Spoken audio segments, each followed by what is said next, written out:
Comment est-ce que le journal privé d'un empereur romain, un texte écrit il y a presque 2000 ans, peut encore nous parler aujourd'hui? C'est une question fascinante et c'est ce qu'on va explorer ensemble. On va voir comment les notes très personnelles de Marc Aurèle sont devenues presque par accident un guide intemporel sur le leadership éthique et le service public. Il faut bien comprendre que ce n'était pas un livre destiné à être publié, C'était une conversation qu'il avait avec lui-même, pour essayer de comprendre comment bien vivre et surtout comment bien gouverner. Et tout part de là, de cette idée à la fois simple et incroyablement puissante. Pour Marc Aurèle, le but ultime de toute action, surtout pour quelqu'un au pouvoir, c'est de servir l'intérêt général. Ce n'est pas juste une bonne idée, c'est la destination finale. On peut dire que cette petite phrase, c'est la clé de voûte de toute sa philosophie du pouvoir. Allez, on plonge dans le vif du sujet. Pour comprendre ce que c'est que de bien diriger, Marc Aurèle n'a pas commencé avec des grandes théories abstraites. Non, il a fait quelque chose de beaucoup plus pratique. Il a observé un exemple concret, un modèle de leader en chair et en os. Et ce modèle, c'était son père adoptif, l'empereur qui l'a précédé, Antonin le Pieux. Dans ses carnets, Marc Aurèle nous laisse un portrait hyper détaillé de cet homme qu'il admirait profondément.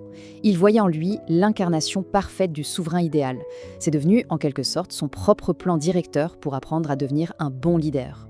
Et là, ce qui est intéressant, c'est que ces qualités ne sont pas juste de vagues concepts. Ce sont des habitudes, des choses très pratiques, observables au quotidien. Marc Aurèle note la passion d'Antonin pour le travail, sa capacité à vraiment écouter, son mépris total pour la flatterie, et même sa gestion très économe des dépenses publiques.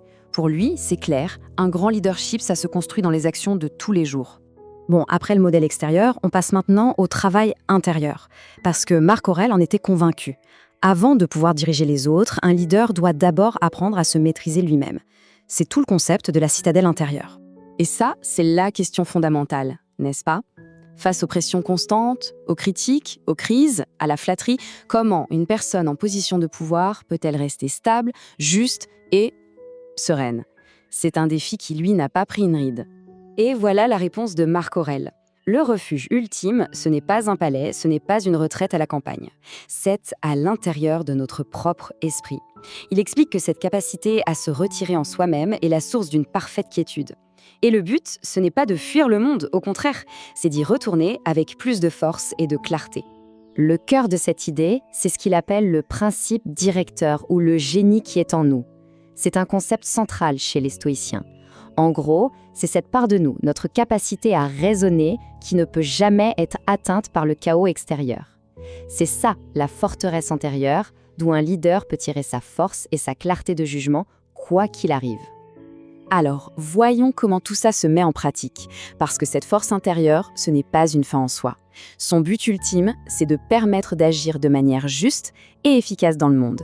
Et cette action, elle doit être au service de la communauté. Au fond, un leader fait face à un choix permanent. Soit se concentrer sur son intérêt personnel, ce qui, selon Marc Aurèle, mène à l'isolement, à l'angoisse, soit se consacrer à l'œuvre commune. Pour lui, il n'y a pas photo. Seule la deuxième voie est digne d'un être humain. Parce que notre nature profonde, c'est d'être des êtres sociaux, des parties d'un grand tout. Et cette idée du tout, il la pousse très très loin. Il va jusqu'à dire que la société a besoin de toutes ses composantes, même celles qui résistent, celles qui critiquent, celles qui créent des obstacles. Un leader sage ne voit pas ça comme un problème, mais comme une partie intégrante et même nécessaire de la dynamique complexe de la communauté. Finalement, le message est limpide. Aucune action n'est vraiment isolée. Chacun de nos actes, dit-il, doit avoir un lien, direct ou indirect, avec le but commun de la société. Une action qui ne sert que soi-même, elle brise la vie sociale, elle casse cette unité.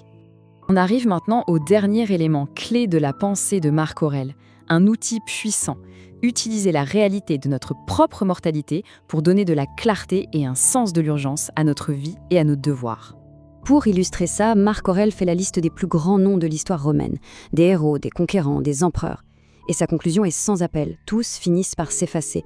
Ils deviennent des noms, puis des légendes, et puis plus rien, l'oubli. Et sa question est simple, si même eux sont oubliés, à quoi bon s'angoisser pour notre petite réputation ? Ça peut paraître un peu dur dit comme ça, mais en réalité c'est une pensée incroyablement libératrice. Si on accepte que la gloire, la richesse, le pouvoir, tout ça est temporaire et sans vrai malheur intrinsèque, alors on se libère de l'angoisse de les perdre et de la vanité de les posséder. Et ça permet de se concentrer sur la seule chose qui compte vraiment, nos actions, ici et maintenant. Et c'est avec cette question que Marc Aurèle nous laisse. Si tout passe, si tout est éphémère, Alors sur quoi doit-on concentrer notre énergie? Sa réponse, on la trouve partout dans ses écrits et elle est d'une clarté totale. Il faut se consacrer à avoir des pensées justes, à mener des actions pour le bien commun et à accepter avec sérénité tout ce qu'on ne peut pas contrôler. Une leçon de leadership qui reste franchement aussi pertinente aujourd'hui qu'elle était au sommet de l'Empire romain.